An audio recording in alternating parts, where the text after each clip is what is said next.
E nós vamos a 1 Reis, capítulo 3, versículos 3 a 15. Estaremos falando de Salomão, rei Salomão, nesta primeira mensagem, e na outra, se Deus quiser, uma continuação, que seria uma aplicação desta.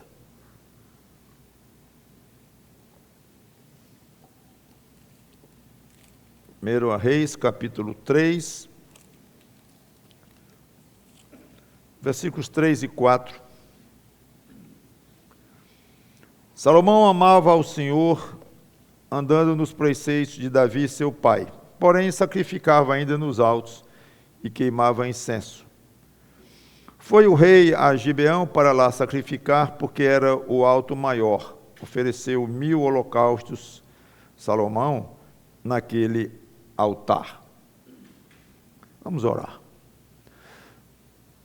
Santo Deus, nosso bom Pai, que Teu Espírito Santo nos ajude na pregação da Tua palavra e que aprendamos aqui com o Teu servo Salomão, que ouviu de Ti uma frase muitíssimo especial, talvez única na Bíblia, à parte do que o Teu próprio Filho Jesus Cristo ouviu de Ti, quando disseste, pede-me o que Tu quiseres. Então nos ajuda a aprender estas coisas, em nome do Senhor Jesus Cristo. Amém. Salomão, rei de Israel, o terceiro rei de Israel, o segundo na linhagem de Davi, da tribo de Judá, em torno de 1000 anos antes de Cristo aconteceu isto aqui. Salomão recebeu do pai, Davi, um reino forte e estável, em clima de paz. Quando começou a reinar, Salomão andava afinado com Deus. Depois ele andou se desviando, parece que voltou, que foi quando ele escreveu o livro de Eclesiastes. Então ele não teve uma vida espiritual muito regular, muito contínua. Mas estamos no começo do reinado dele, bem no início, e aqui sim ele ainda andava com Deus, apesar de que ele sacrificava nos altos, Deus não se agradava com isso, mas não tinha templo ainda, então tem aí a observação. Mas no versículo 5, diz assim, em Gibeão, onde ele estava lá, sacrificando a Deus, apareceu o Senhor a Salomão, de noite, em sonhos. Diz-lhe Deus, pede-me o que queres que eu te dê. Então, Deus aparece num sonho, não era um sonho comum, como nós temos hoje, os nossos sonhos, mesmo que a gente sonhe com coisas espirituais, mas aqui era mais do que um sonho. Era um sonho, mas uma revelação do próprio Deus mesmo. Aqui era Deus aparecendo de fato a Salomão, mas em sonho, que não diminuía a força do fato de que era o próprio Deus falando com Salomão. E ele dirige a Salomão uma frase curta, mas tão fantástica que parecia irreal. Pede-me o que queres que eu te dê. Só isso aqui já foi caso para muitas lendas, contos de fadas, o gênio da lâmpada, pede 3 desejos, pede um grande desejo. É tão fantástico isto, que as pessoas imaginam, os grandes contistas imaginam e contam, narram fábulas e lendas assim, porque é algo acima da imaginação. Nossa, aparecer alguém com poder para dar o que quiser, que seja solicitado. Aí inventam gênios, essas coisas aí. Só que aqui era o próprio Deus mesmo, não era uma fada, não era um gênio de lâmpada, era o próprio Deus, criador do universo, dizendo a impressionante frase. É algo assim de estontear. Herodes chegou a dizer para Salomé, né? Pede-me até metade do meu reino eu te darei. Foi aí que ela pediu a cabeça de João Batista. Aqui era para valer, e era o próprio Deus falando. Resposta de Salomão. Ele já era um homem riquíssimo, já era um homem poderoso, rei de uma vasta extensão de terra, então já tinha muito, não era que um homem pobre que ia pedir um reinado, ele já era rei, que pedia muitas coisas, ele já tinha o que ele queria. Mas Salomão foi adiante e pediu 10.000 cavalos para o exército dele, do melhor tipo que pudesse existir, ganhar todas as guerras como o pai dele ganhara, triplicar o reinado dele, queria ser o rei mais poderoso da terra.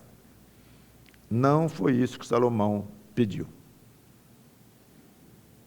Ótimo. Então ele pediu uma coisa que muita gente gostaria de ter: saúde perfeita. Vamos esquecer as coisas aqui, cavalos e guerras, essas coisas, era para mim. Saúde perfeita. Senhor, eu não quero uma gripe, uma dor na unha. Não quero. Então, é isso que eu te peço. Não, também não. Quero ser a pessoa mais feliz do mundo.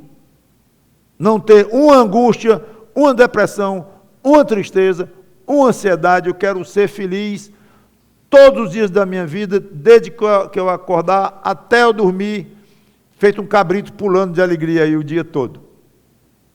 Não.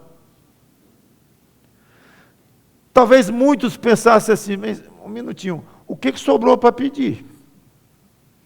Então, carro não era, avião, jatinho não era, poder não era, saúde não era, felicidade não era. Ah, Salomão, você perdeu uma chance boa e não ficou mais nada para ele pedir. Versículo 6. A resposta de Salomão se divide em 4 partes. De acordo, eu fiz uma divisão aqui em 4 partes. Primeira, vamos ver no versículo 6 e na primeira parte do 7. Respondeu Salomão, opa, o homem vai pedir aqui. De grande benevolência usaste para com teu servo Davi, meu pai, porque ele andou contigo em fidelidade e em justiça, e em retidão de coração perante a tua face. Mantiveste-lhe esta grande benevolência, e lhe deste um filho que se assentasse no seu trono, como hoje se vê, ele mesmo, né? Agora, pois, ó Senhor, meu Deus, tu fizeste reinar teu servo em lugar de Davi, meu pai. Para aqui. Cadê o pedido? Vocês estão vendo algum pedido aí? Que eu não estou, nem nada. Até aqui, nada. Então já vemos que Salomão encarou esse oferecimento de Deus de uma maneira bem especial, bem pensada, e não foi algo do tipo, então me dá isso, isso, isso. Não foi. Foi algo que ele encarou com muita seriedade, muita responsabilidade, e ele quis fazer uma introdução ao pedido dele. Não pediu nada de imediato. É curioso isso. Antes de se atirar ao pedido, propriamente dito, ele tratou de, primeiramente, a primeira coisa que ele faz antes de pedir o que Deus autorizou: louvar a Deus. E ele fez isso focalizando no aspecto de Deus, a benevolência com que Deus tratou o pai dele, Davi. É onde ele focaliza nesses versículos. Então, Deus, de acordo com Salomão, não apenas sustentou Davi, por todo o reinado dele, Davi, como sabemos que foi o caso, mas ele deu um filho para reinar, no caso o próprio Salomão, e isso era extremamente importante porque falava de linhagem, falava de continuidade do reino. E essa continuidade iria ser interrompida no próprio Salomão. No final do próprio Salomão, o reino se divide em dois, como sabem os que são um pouquinho mais versados nas Escrituras. Seja como for, ele reconheceu que era rei, porque o Senhor fora benigno com o pai dele, a ponto de dar um herdeiro para o trono de Davi, e Salomão, então, estava ali naquele trono, porque Deus deu o trono a ele, Salomão. Estava lá por isso, ele deu crédito a Deus. Tu és um Deus grato, reconhecido, ajudou meu pai, que te serviu, e ele falou bastante aqui, o tanto que o pai dele serviu a Deus, e Deus se agradou daquilo, respondeu devidamente. Isso aqui é teologia pura, a maneira de Deus ser, maneira de Deus tratar um servo ou uma serva fiel. Está aqui. E eu estou aqui por causa de ti, ó Deus. Segundo ponto, restante do versículo 7. Não passo de uma criança, não sei conduzir-me. Segundo passo. Cadê o pedido? Nada ainda. Então, depois de falar de Deus e exaltá-lo tremendamente, agora Salomão vai falar dele próprio. Deus, o doador daquilo que ele iria pedir e que ofereceu a ele o que ele quisesse. Já classificou esse Deus. Agora ele vai classificar a si mesmo. E ele faz de uma maneira muito humilde, muito sensata e com muito realismo. Duas coisas ele identificou em si mesmo, todas duas contra ele mesmo, contra ele próprio. Ele se diminui analisando a sua própria situação. Não passo de uma criança. De fato, ele tinha pouca idade. Alguns estimam em torno de 20 anos de idade, que realmente não era muita coisa. Era inexperiente. Mas mesmo inexperiente, ele podia ter se achado um grande homem já, porque estava num reino grande, que herdou do seu pai Davi, e já se sentir importante, que era importante, com poder, que era poderoso, já era, mesmo novo, mas ele faz questão de falar da própria inexperiência diante de Deus. Segundo, não sei como conduzir-me, como se dissesse, eu sou incapaz para essa tarefa que tu me deste de dirigir, de ser rei deste povo. Eu não sou capaz.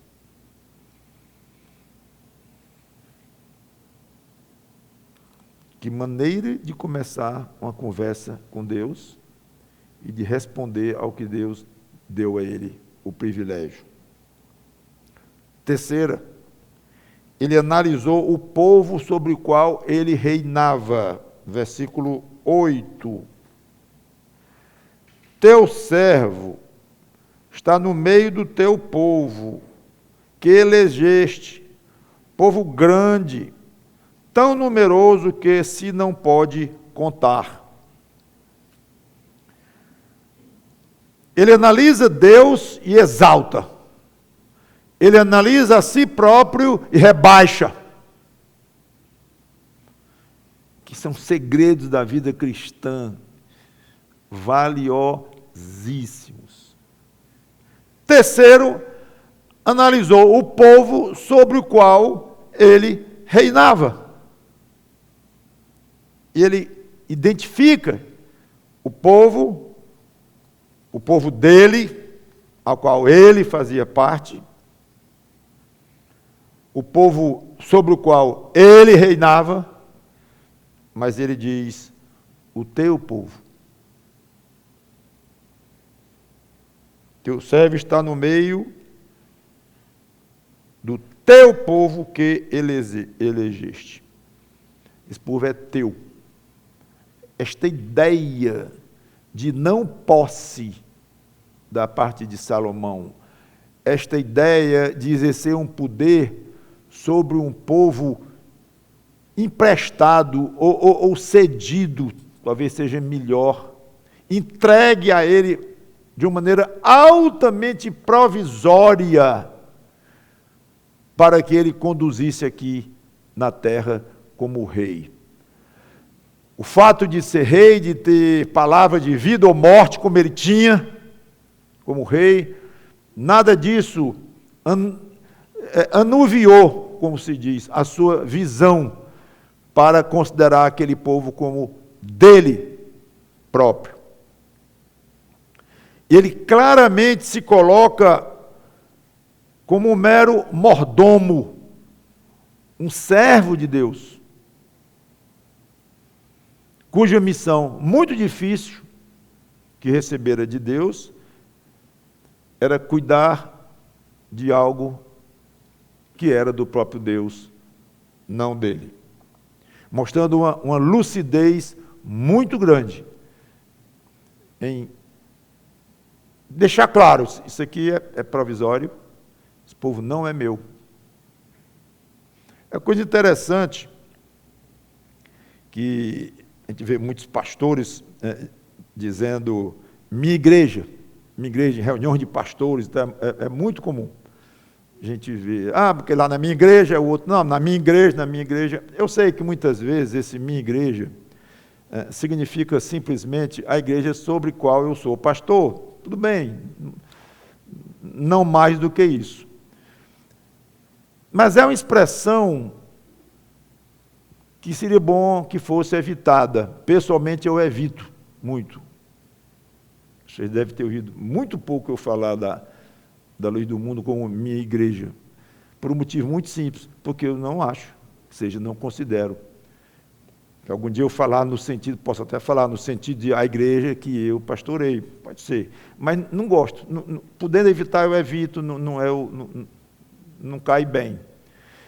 E enquanto se usa nesse sentido só, a igreja onde eu sou pastor, vai, como eu comentei. Mas se aí dentro tem um pouquinho além disto, e uma ideia quase de posse, ou de um certo poder sobre aquela igreja, como uma coisa muito pessoal, já está ultrapassando um limite muito delicado. Limite este que o rei Salomão não ousou ultrapassar. Esse povo não é meu, esse povo é teu, mostrando uma lucidez muito grande. E o tamanho da responsabilidade que ele tinha sobre si.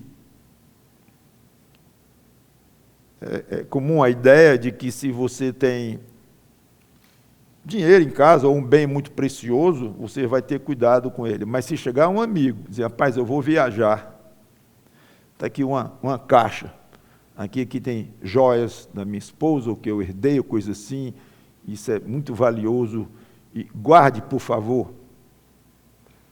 Enquanto esse amigo não chegar, esse pobre coitado não vai dormir de noite, se ele tiver responsabilidade e noção do que é guardar as coisas do outro. Diferente, guardar o que é meu, se eu perder, perdi, se roubar, roubaram, se eu não protegi devidamente, não protegi, problema meu, é meu. Mas quando é do outro, gera uma responsabilidade extra, porque você vai prestar contas daquilo. Mesma noção de Salomão. Não é meu. Povo grande, numeroso. Ele valorizou o povo, ele deu dignidade, como se tivesse honrado em reinar sobre eles.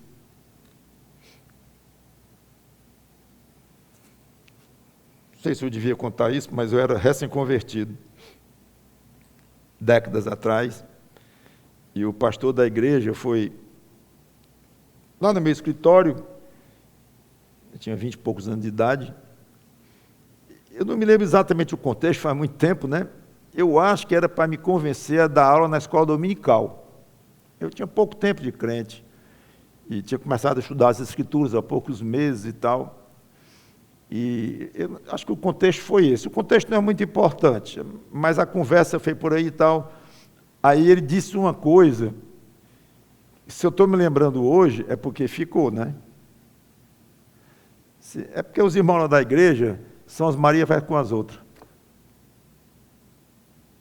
Não podia ter feito aquilo. Um recém-convertido, chegando ali na igreja, vibrando e tudo, ali na vida nova em Cristo, e sendo desafiado até a ensinar na escola dominical. Não sei se foi essa mesma conversa, mas logo depois foi que eu me tornei mesmo professor de escola dominical, comecei assim, a parte de ministrar publicamente e tal, mas me marcou, fiquei muito, muito triste, porque eu já tinha uma noção, claro, de 20 e poucos anos de idade, mas já tinha noção de um pastor de uma igreja chegar para uma ovelhinha nova, e eu fazia parte do grupo agora, né? Eu era uma ovelha também, né? E dizer isto do povo que ele pastoreava. Esse é um bocado de Maria vai com as outras, né? Muito ruim. Dignificar o povo sobre o qual, isso falando agora de um pastor, de um líder, o povo sobre o qual Deus colocou. E um coordenador, que tem um grupo pequeno que seja, um líder de grupo satélite, que tem um povinho pequeno ali, um grupo pequeno de pessoas, mas que de alguma forma ou de outra está sob a sua responsabilidade. A música, o chefe da música, os coralistas sob a sua responsabilidade, os músicos sob a sua responsabilidade. Valorizar aqueles da igreja, poderíamos dizer isso de qualquer organização, até fora da igreja, mas eu quero concentrar na igreja, que é muito mais importante, porque nós estamos tratando aqui, claro, é povo de Deus, são crentes em Jesus Cristo, pessoas pelas quais Jesus Cristo morreu. Então, mas são pecadoras, todas, tem falhas, todas, do pastor para todos, não escapa ninguém, a gente sabe disso. Mas, independente disto, os israelitas eram muito... Teve uma fase que eles eram muito idólatras. Depois que eles estiveram na Babilônia e voltaram, já vieram bastante curados deste aspecto da idolatria. Mas eram idólatras demais, pagãos, ingratos, instáveis, muitos defeitos, mas muitos defeitos esse povo tinha. E Deus disse, mais de uma vez, nós vemos nas Escrituras, olha, eu não escolhi vocês, porque vocês são melhores do que os outros, não. Eu olhei os povos da terra e escolhi o melhor, o mais chegado a mim, o de coração mais voltado para as coisas espirituais. Eu fiz uma seleção entre os povos da terra e peguei vocês, que nada. Primeiro nem existia, ele criou um povo através de Abraão. Abraão, sai daí, vai para a terra que eu vou te mandar, e de ti eu vou fazer um povo. Ele criou um povo. Então pronto, então Deus criou um povo especialíssimo, de altíssimo nível espiritual. Não.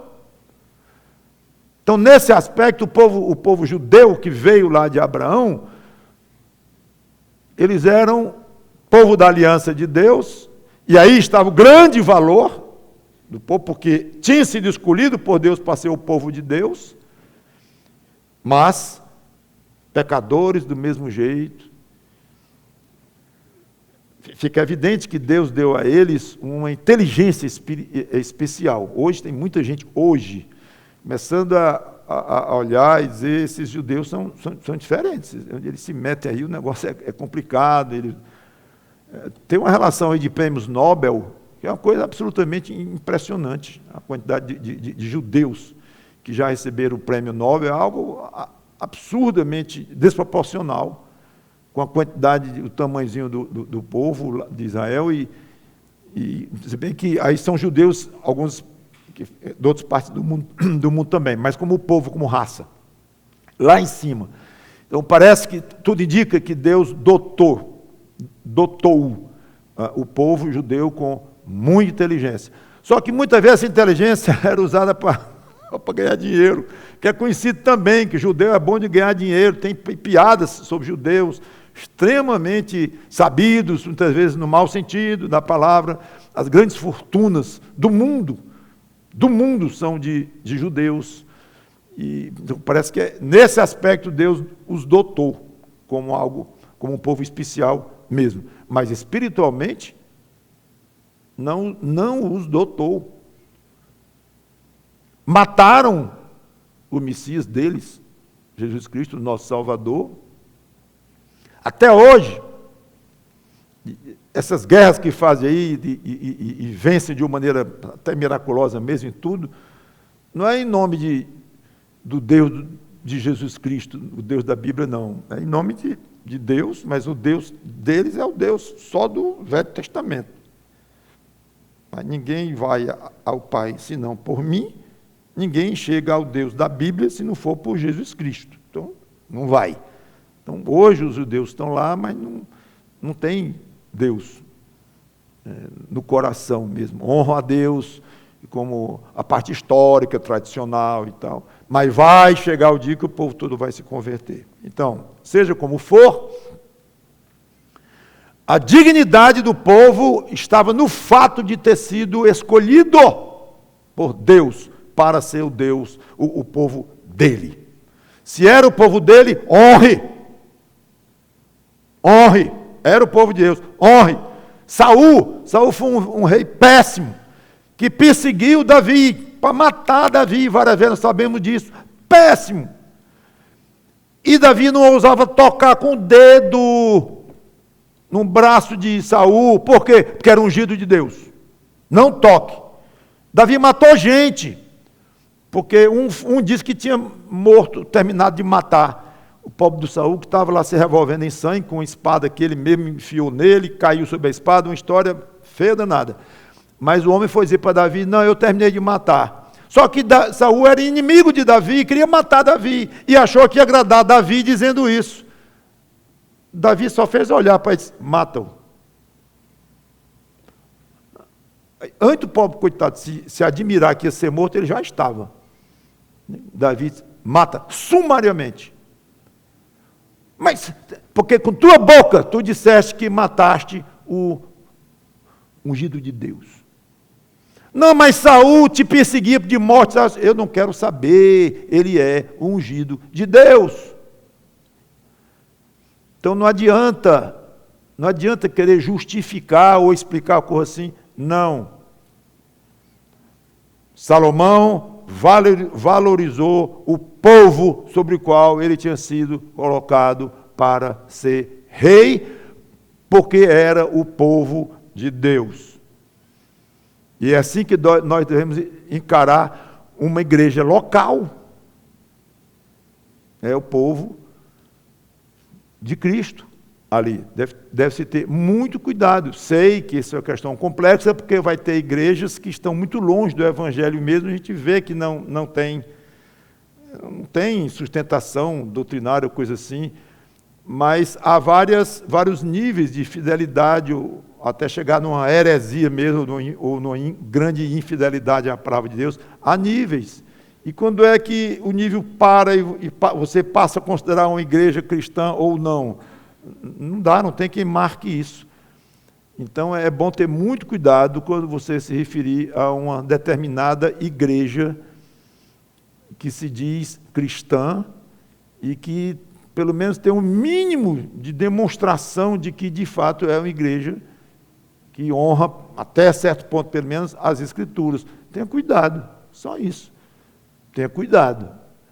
E deixe que Deus cuide da tal igreja, e a nossa igreja, humildemente, pedir a Deus que Ele cuide de nós, que Ele nos dê pureza, que Ele nos faça cada vez mais santificados, é o que resta. Não é que resta, mas é o que nos compete fazer. E considerar como o povo de Deus. Então, examine a sua própria igreja como um grupo muitíssimo especial, porque foi escolhido por Jesus Cristo para ali estar uma igreja local. Não vá atrás de erro de um ou do outro, daqui ou dali, porque vai ter, em todos, vai ter erro, vai ter tudo. Isso não tira a dignidade da igreja. A dignidade de uma igreja está em Cristo, que a escolheu. Em suma, Salomão exalta a Deus, diminui a si próprio e valoriza o povo sobre o qual Deus o havia colocado. Um preparativo espetacular para finalmente falar sobre o pedido que ele iria fazer, devidamente incitado por Deus. Peça, Salomão. Na minha opinião, aqui já estava meio pedido feito. Só a atitude de Salomão já devia ter mexido com Deus de uma maneira profunda, com certeza.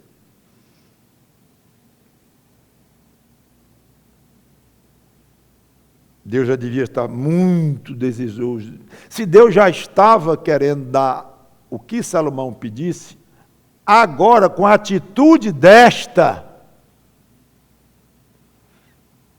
com certeza Deus estava muito mais propenso, se eu posso falar dessa forma, ou inclinado, ou desejoso, de dizer, esse é o homem de quem eu me agrado. A Bíblia diz claramente que Deus se agrada do humilde. Pastor, esse pedido sai ou não sai?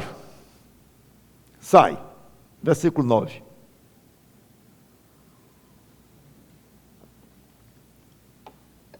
Dá, pois, ao teu servo... Opa, o verbo dar é bom demais, né? Me dá isto, me dá aquilo, me dá aquilo, me dá aquilo. Mas já vimos que o verbo dar não seduzia Salomão. No sentido de coisas daqui da terra, de reino e até mesmo saúde, coisa assim. Coração compreensivo para julgar a teu povo, para que prudentemente eu discirna entre o bem e o mal. Pois quem poderia julgar a este grande povo? Salomão faz um pedido extremamente nobre, que é o que nós já certamente estávamos esperando dele, depois de tanto cuidado em se aproximar do pedido de Deus, e realmente objetivar qual é o pedido dele. Sabedoria. Se pudermos resumir numa palavra, do que Salomão pede a Deus é sabedoria. Versão corrigida fala em coração entendido. Em vez de compreensivo, é entendido. Parecem muito as expressões, claro, mas eu até que preferiria a ideia de Salomão querer entender as coisas da vida com sabedoria e conhecimento.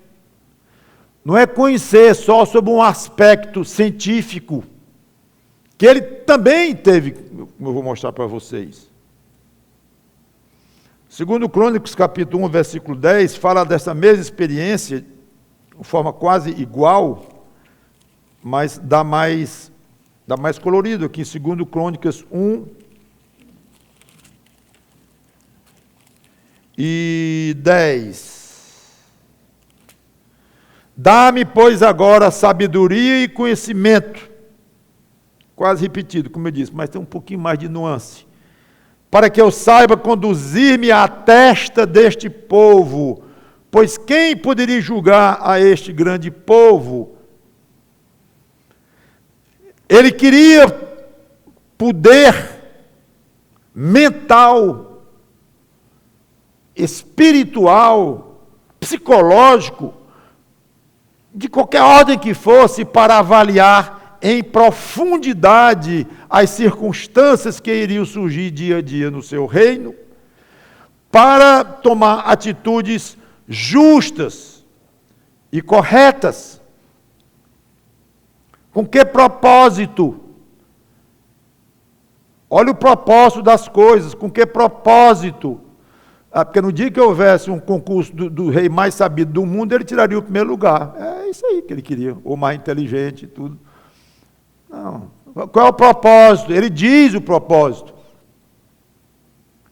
Curiosamente, Deus não precisa que ninguém diga o propósito pelo qual está pedindo uma coisa. Bom, a rigor, Deus não precisa que a gente peça nada, né? Que ele já sabe antes da gente pedir. Mas ele quer que peça. Muito bem. Já que ele quer que pede, é bom notar que ele gosta também que, além de pedir, você especifique, formalize o seu propósito.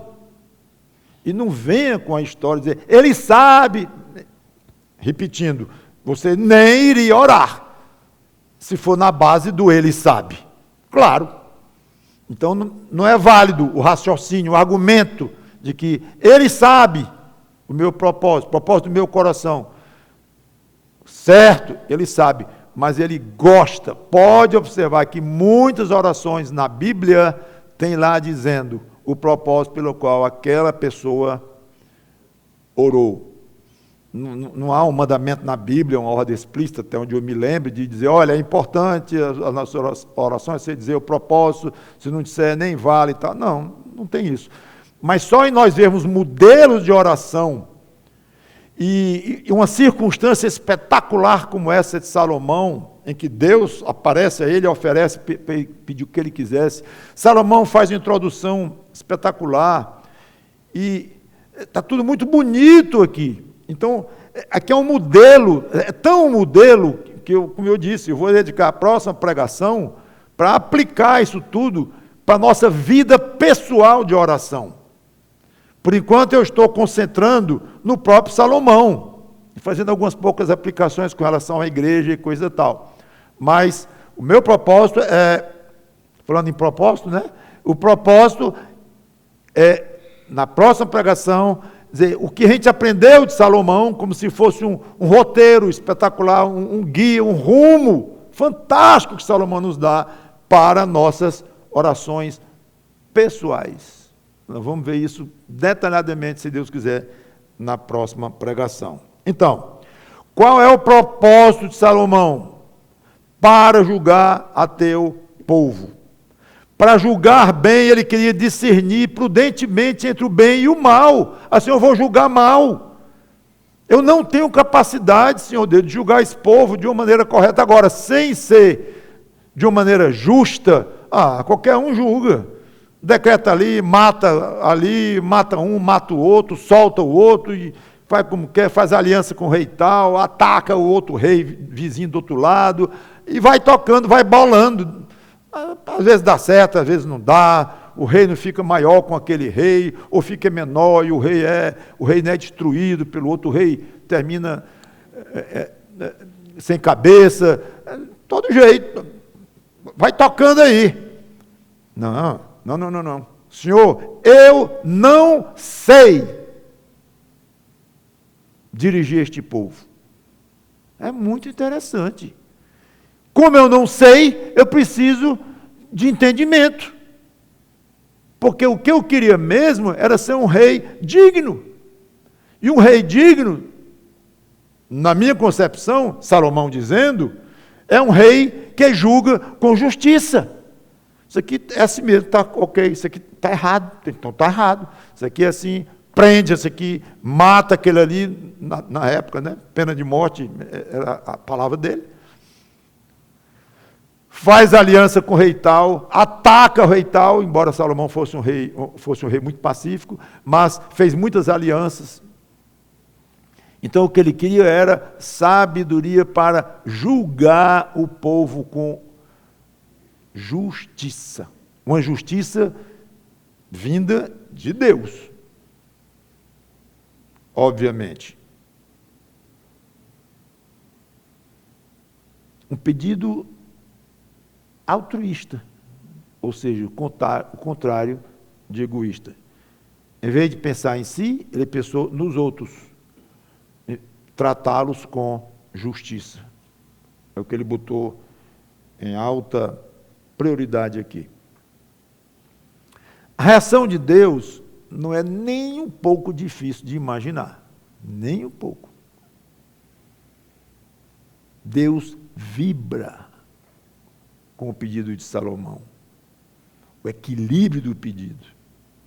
Estas palavras agradaram ao Senhor, por haver Salomão pedido tal coisa. Disse-lhe Deus: já que pediste esta coisa e não pediste longevidade, nem riquezas, nem a morte de teus inimigos, mas pediste entendimento para discernires o que é justo. Deus foi fundo, vendo aí Deus analisar o pedido de Salomão, ele não parou no fato de que Salomão pediu entendimento. Não. Tu pediste entendimento para discernires o que é justo. Isso pegou no coração de Deus forte. Justiça. Eis que faço segundo as tuas palavras. Dou-te coração sábio e inteligente, de maneira que antes de ti não houve teu igual, nem depois de ti o haverá.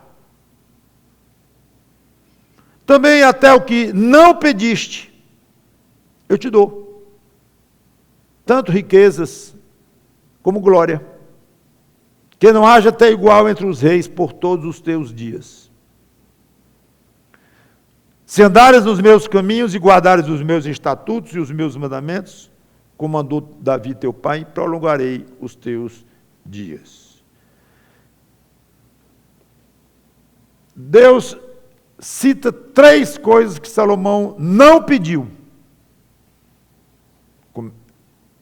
Começa logo com a longevidade, uma vida longa, talvez a ideia de muita saúde ou coisa assim. Não pediu isso, não pediu riqueza e nem pediu a morte dos inimigos. E depois Deus cita a única coisa que ele pediu, o entendimento, e ainda indo mais fundo, como eu disse, entendimento para quê? Para discernir o que é justo.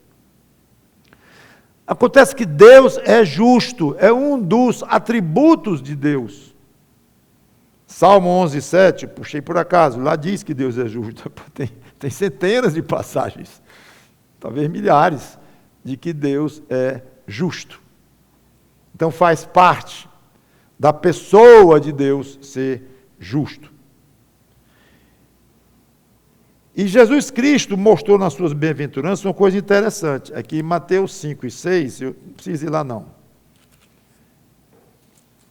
Ele diz assim: bem-aventurados os que são justos, porque serão fartos. Correto? Pois tá bom, pode ir pescar. Eu li errado. Bem-aventurados que são justos, porque serão fartos. Está certo?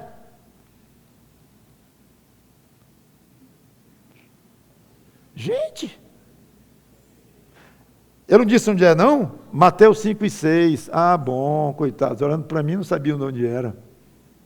Eu errei. Bem-aventurados que são justos, porque serão fartos. Não é isso, é o quê? Diga um aí. Ah, bem-aventurado os que querem ser justos. Justiça é algo tão importante aos olhos de Deus que basta querer para já ser considerado bem-aventurado ou feliz. Se ele vai conseguir ser, o nível que ele vai conseguir ser, nós somos pecadores, como já comentei, ainda somos muito atrapalhados pelos nossos pecados, Então, o nível de justiça que cada um vai conseguir aqui, certamente não será total, não será pleno, será em parte. Mas para Deus, só em ter fome e sede, e ele enfatiza esse desejo na forma de fome e sede. Já seria muito dizer o que tem fome de justiça, o que tem sede de justiça, mas ele vai em cima e ele enfatiza fome e sede, tá? Desesperadamente atrás de justiça. Fique você sem comer ou sem beber. Então ele diz, fome e sede de justiça, bem-aventurados. Só eu quero isso de vocês. O que vocês vão conseguir ser justos é outra coisa, mas eu quero isso de vocês, querer ser justo. Fazer questão de ser justo, de querer as coisas corretas, de fazer justiça, de ser realmente criterioso nas coisas e poder avaliar de uma maneira correta, julgar um, julgar o outro, julgar situações, circunstâncias. Fome e sede de justiça. Então Deus se agrada quando um crente dele quer ser justo. Aí vem Salomão e vai no ponto. Vai no ponto, vai no âmago da questão. Eu quero sabedoria, olha, só em querer sabedoria já é muita coisa. Quero sabedoria para ser justo, julgar com justiça. Então Deus resolve dar em abundância o que Salomão tinha pedido. Ele seria o homem mais sábio que já houvera. E não apenas para julgar bem, mas eu comentei que ele ia ser sábio também até nas coisas da terra, não só em coisas espirituais. Em 1 Reis, aqui no capítulo 4, versículo 29 em diante, deu também Deus a Salomão sabedoria, grandíssimo entendimento e larga inteligência como a areia que está na praia do mar. Era a sabedoria de Salomão maior do que a de todos do Oriente, do que toda a sabedoria dos egípcios. Era mais sábio do que todos os homens, mais sábio do que Etã, Zaíta, do que Emã, Acol, Dada, filho de Maol, e correu a sua fama por todas as nações em redor. Compôs 3.000 provérbios, e foram seus cânticos 1.005. Discorreu sobre todas as plantas, desde o cedro que está no Líbano, até o isopo que brota do muro. Também falou dos animais e das aves, dos répteis e dos peixes. De todos os povos vinha gente a ouvir a sabedoria de Salomão, e também enviados de todos os reis da terra que tinham ouvido da sua sabedoria. Peça a Deus o que ele oferece, para você ver o que vai acontecer. Aí. Eu acho que se já acabei de falar em prêmio Nobel, o tempo de São Salomão pegaria todos, né? Ele fechava a lista. Porque aqui falou em poesia, falou em música, falou em tudo. Falou em ave, falou em ciência, falou em tudo. O homem conhecia tudo, sabia de tudo. Muito mais do que todos os outros. Deus se agradou e deu isso a ele. Mas Deus vai além. A Bíblia diz que ele é capaz de dar até mais do que nós pedimos ou pensamos, lembram? Das 3 coisas que Salomão não pedira, Deus dá 2. Uma incondicional e a outra condicional. Incondicional, riqueza e glória. Muito mais do que ele já tinha. Cresceu muito o reino dele através de alianças, não através da espada como o pai Davi, mas através de alianças. Infelizmente, muitas alianças não boas, porque incluía casamentos com as filhas dos reis, dos príncipes, para aumentar politicamente o território. Então, nesse aspecto, Salomão falhou feio na sabedoria pessoal dele, curioso. E foi um rei justo, foi um rei que julgou com justiça, como ele pediu, como ele enfatizou o povo. Eu quero julgar o povo com justiça. Mas ele próprio falhou muito nisso, para ver como as coisas espirituais, especialmente as coisas que você resolve para si mesmo e adota, como são muito, muito importantes e muitas vezes sem muita conexão com a sabedoria filosófica, com a sabedoria, o chamado bom senso, ou coisa assim. Assim foi com Salomão. Então, ele teria riqueza e glória, lá em 2 Crônicas, que fala também em bens e em honra que ele teve, acima de todos os outros reis, e longevidade se ele fosse obediente e fiel. Versículo 15, já quero encerrar.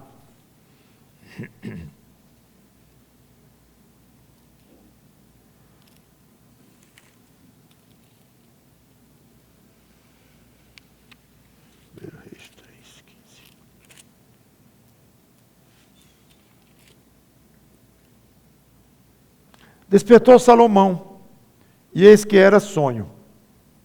Veio a Jerusalém, pôs-se perante a arca da aliança do Senhor, ofereceu holocaustos, apresentou ofertas pacíficas e deu um banquete a todos os seus oficiais. Então, apesar de um sonho, era real e aconteceu de fato como eu coloquei. Uma história absolutamente fantástica, e é difícil não pensar. Se fosse comigo, já pensou isso comigo? O próprio Deus dizendo, pede o que quiser. Duas observações antes de eu encerrar. Primeiro, não significa que teria sido bom, não. Podia ter sido muito ruim para você essa experiência. Bastaria que você pedisse mal. Mal. Deus se agradou e deu mais do que ele pediu, porque ele pediu bem, como já expliquei. Mas um pedido mal aqui poderia ser negado por Deus. Aliás, note que Deus não diz, pede o que quiser e eu lhe dou. Notou? Pede o que você quiser. Peça o que você quiser.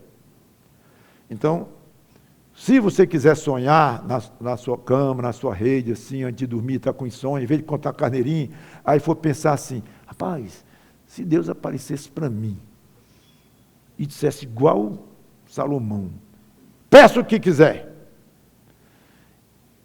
o que eu ia pedir?